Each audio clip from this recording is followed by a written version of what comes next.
ఈ మధ్య రాజోలు పర్యటన సందర్భంగా సరదాగా నవ్వుతూ డిప్యూటీ సీఎం పవన్ కళ్యాణ్ చేసిన వ్యాఖ్యలపై కాంగ్రెస్ బీఆర్ఎస్ నేతలు సీరియస్ అవుతున్నారు. ఈ రెండు పార్టీల సోషల్ మీడియా విభాగాలు విపరీతంగా వైరల్ చేస్తూ తెలంగాణ ప్రజల్లో సెంటిమెంట్ ను రెచ్చగొట్టే ప్రయత్నం చేస్తున్నాయి. కోనసీమ జిల్లాలోని రాజోలులో పర్యటించి దెబ్బతిన్న కొబ్బరి తోటలను పరిశీలించారు. గోదావరి జిల్లాలంటేనే ఎంతో పచ్చదనమని, ఆ పచ్చదనానికి దిష్టి తగిలి రాష్ట్రం విడిపోయిందేమో అని మాట వరుసకు అన్న వ్యాఖ్యలను వక్రీకరిస్తూ తెలంగాణ వాళ్ల దిష్టి తగలడం వల్ల విడిపోయిందని, పవన్ కళ్యాణ్ తెలంగాణ వాళ్లను ఏదో అనేశాడంటూ కొంతమంది సోషల్ మీడియాలో వైరల్ చేశారు.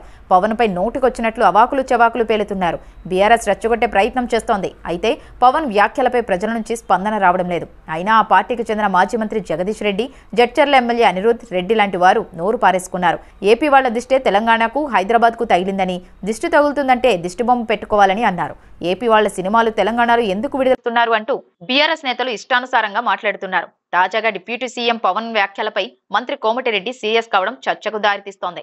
బీఆర్ఎస్, వైసీపీ నేతలు పెయిడ్ ఆర్టిస్టుల కామెంట్లు పట్టుకుని మంత్రి కోమటిరెడ్డి వెంకటరెడ్డి మాట్లాడడం సమంజసంగా లేదంటున్నారు. ఇక్కడ తెలంగాణ ప్రజలను అవమానిస్తే ఊరుకోమంటూ కోమటిరెడ్డి బేషరతుగా పవన్ కళ్యాణ్ క్షమాపణ చెప్పాలని డిమాండ్ చేయడం ఏంటని జనం అంటున్నారు. సారీ చెబితే ఒకటో రెండో సినిమాలు ఆడతాయి, లేదంటే తెలంగాణలో పవన్ సినిమాలు ఆడవంటూ మంత్రి కోమటిరెడ్డి వెంకటరెడ్డి అల్టిమేటం ఇవ్వడం రెండు రాష్ట్రాల సంబంధాలపై ప్రభావం చూపుతాయంటున్నారు.